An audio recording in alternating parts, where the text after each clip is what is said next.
දැන් වාසනාව තියෙන්න ඕනේ. ඒක හරි. නැත්තම් අඩු වයසෙන්නේ. හිතන්නකෝ අවුරුදු 70ක් 75ක් විතර වෙනකොට. හරි. අන්න එතන ඉඳලා කතාව දිගාරින්න හදන්න. පොඩ්ඩක් මේක ඔබට ජීවිතේ ලේසි කරයි කියලා මට හිතුණා. හරි. 70ක එක්කෙනෙක් විදිහට හිතන්න. හරි ඕකේ.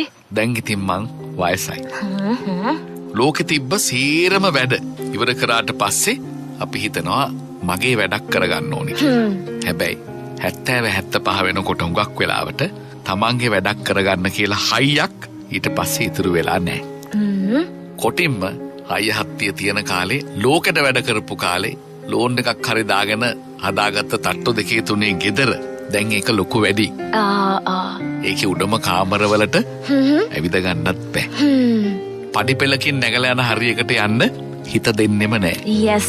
පල්ලෙහා තට්ටුවේ කාමරයක් හදාගත්ත එක හොඳ වෙලාවට ගියා. ගෙදර දොරෙන් ඇතුල් වෙනකොටම දකුණු පැත්තේ කාමරයක් තියෙනවා නම් ඒක තමයි සත්මහල් ප්‍රාසාදයක වුණත් අවුරුදු 75ක මිනිහෙකුට වටිනම කෑල්ල. ඒකත් ලොකු වැඩි. නඩත්තු කරන්න අමාරුයි. ඒකත් විකුණන්න කාලේ ඇවිල්ලා. මොකද මේක සුද්ධ පවිත්‍ර කරන්න ඉන්නේ මං විතරයි. ඇයි අපි මහන්සි වෙලා හදපු දරුවෝ? ඒගොල්ලන්ට කොච්චර වැඩද? ඒගොල්ලෝ දැන් අපි වගේ වැඩ. ඒගොල්ලන්ගේ රස්සාවල්, ගෙවල් දොරවල් නඩත්තු, දරුවන්ගේ වැඩ. අපි එදා කරපු යුද්ධේ අපේ දරුවෝ දැන් කරනවා. ඔක්කොම කල්පනා කරලා බලපුවාම මේ තනිවෙච්ච ජීවිතේ ඊළඟ නවාතැන්පල හොඳ නර්සිං හෝම් එකක් තමයි. දැන් ගානක් බලනවා. හරි ඕකේ. ඕකෙන් එකක් දෙකක් හිතට වදිනවා. කොච්චර උනත් පිළිවෙල බලනවා. සද්ද බද්ද ඩාන්සිං මැද හිටපු අපි නිශ්ශබ්ද පරිසරය හොයනවා. yes. ප්‍රෝග්‍රෙසිව් හවුස් ආපු කාලේ ඉවරයි. yes.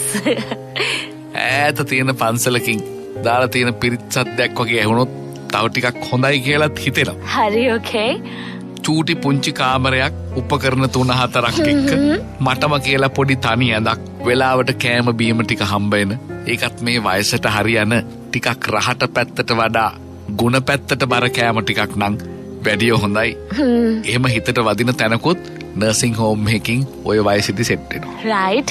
හැබැයි ඉතින් නර්සිං හෝම් කියලාත් නෑ. ඒ මිනිසුත් පින්කමක් නෙවෙයිනේ කරන්නේ බිස්නස් එකක්. හොඳ වැඩි වෙන්න සැලකිල්ල වැඩි වෙන්න ගානක් ටිකක් වැඩි වෙනවා. වැඩි. හරි. සමහර වෙලාවට මුළු පෙන්ෂන් එකම හරවන්නත් වෙනවා. අවුරුද්දෙන් අවුරුද්දත් ගාස්තු වල පොඩි වෙනස්කම් වෙන්න පුළුවන්. ඒ මිනිසුන්ටත් වියදන්නේ. සමහර විට ඉන්න ගේදොර විකුණලා දැම්මොත් මට වැඩකුත් නැති එකේ නර්සිං හෝම් එකේ ගාස්තු ටික පියව ගන්න බැරි වෙන එකකුත් නැහැ. දරුවොත් සමහරලාට අපෙන් ගොඩක් දේවල් බලාපොරොත්තු වෙන්නේ නැහැ. ඒගොල්ලෝ ස්වාධීනව ඉන්නවා වගේම අපිත් ඒගොල්ලන්ට කරදරයක් නැතුව පාඩුවේ ඉඳී කියලා අදහසක් ඒගොල්ලන්ගේ හිතවල තියෙන්න පුළුවන්. ඉඳලා හිටලා බලලා යන දරුවෙක් ඉන්න එකත් පොඩි වාසනාවක් තමයි ඒ වයසට. දැන් ඉතින් හැමදේම අතෑරලා යන්න කාලය ඇවිල්ලා. ගේ අස්පස් කරන්න ගත්තාම විකුණලා දාන්න කලින් හැමතැනම තියෙන්නේ අතීත මතකවල නටඹුන්, බෑග්, පෙට්ටි, පින්තූර, මතක සටහන්, ඇල්බම්, ඇඳුම්, ඇඳ ඇතිරිලි, තෑගි බෝග, කුස්සියට ගියාම රිදී යකඩ, නන්ස්ටික් භාජන, චීන පිඟන්, හට්ටි මුට්ටි වලං, හාල් පෙට්ටි කුළු බඩු, කබඩ් පුරෝපු ඇඳුම් තොග, වයිවාරණ සාරි, මාල, හරි, කෝට්, කලිසම් ටයි, යට ඇඳුම්, පොත් 25ක්වත් කියවන්න බැරි වෙච්ච විශාල ලයිබ්‍රරිය නේද? ඒකනේ. ඕවා එකක්වත් අරගෙන යන්න අපිට බෑ. නර්සිං හෝම් එකේ එච්චර ලොකු දේවල් බාර ගන්න ලෑස්ති නෑ. මේ පුංචි කාමරේට මේ තියෙන කිසි දෙයක් දාන්නත් බෑ. ඇඳ ඇරුණාම තියෙන හුඟක් වෙලාවට කබඩ් එකක් තමයි. හරි ඕකේ. මහන්සි වෙලා හදපු තට්ටු ගෙවල්, ඒවැ හදපු ගාඩන්, හිටවපු මල් පඳුරු. එදාට අපිට කතා කරලා දෛවය ගැන වෙනම පාඩමක් කියනවා. එදා නොකියපු ජීවිතේ පුරා දාඩිය හලලා හොයපු කිසිම දෙයක් දැන් එහෙට ගේන්න එපා කියලා නර්සිං හෝම් එකකින් කියනවා. අර පුංචි ඇඳයි කබඩ් එකයි තියෙන කාමරේට ඇඳුම් 2-3කුයි පිඟානකුයි කෝප්පෙකුයි විතරයි සෑහෙන්නේ. ඊට වඩා දේවල් ගෙනියන්න බෑ. ජීවිතේ හරියට කල්පනා කරලා බැලුවොත් අපිට ජීවිත කාලෙම අයිති වෙලා තිබිලා තියෙන්නේ ඔය බඩු ටික විතරයි. නිදා ගන්න ඇඳක්, පිඟානක්, කෝප්පයක් ඕනේ. වැඩිපුර ඇඳපු ඇඳුමක් දෙකක්. ඔච්චර ඔය ටික තමයි. ගෙදර කාමර 10ක් තිබ්බත් නිදාගත් එක කාමරයක. වාහන 100ක් තිබ්බත් ගියේ එක වාහනයක. හරි. පිඟන් කෝප්ප 10000 ගණන් තිබ්බත් කෑවේ බිව්වේ එක පිඟානේ, එක කෝප්පේ. කොච්චර රහට කෑම තොග පිටින් වෙලා තිබුණත් හරි. කෑවේ ග්‍රෑම් 450යි. ජීවිතේ අපි හුඟක්ම මහන්සි වෙලා තියෙන අපිට ඕන නැති අතිරික්තයකට. අපි හෙම්බත් උනේ අපිට අවශ්‍ය ප්‍රමාණයට වඩා අපිට අනවශ්‍ය ප්‍රමාණ ගොඩ ගහන්න.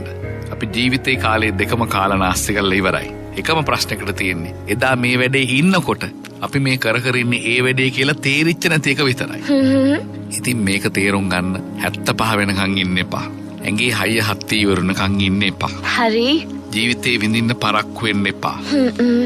ඔබ පාවිච්චි කරපු දේවල් බොහෝම පරිස්සමෙන් පාවිච්චි කළා. ජීවත් වෙන්න ඔබට උදව් කරපු දේවල් වලට ස්තුතියි කියලා යන්න ලැහැස්ති පිට ඉන්න. ඒක තමයි ඔබට ජීවිතේ කරන්න පුළුවන් හොඳම දේ කියලා. දැන් හරි ඔබට පස්සේ හරි තේරෙන එකම සත්‍ය. FM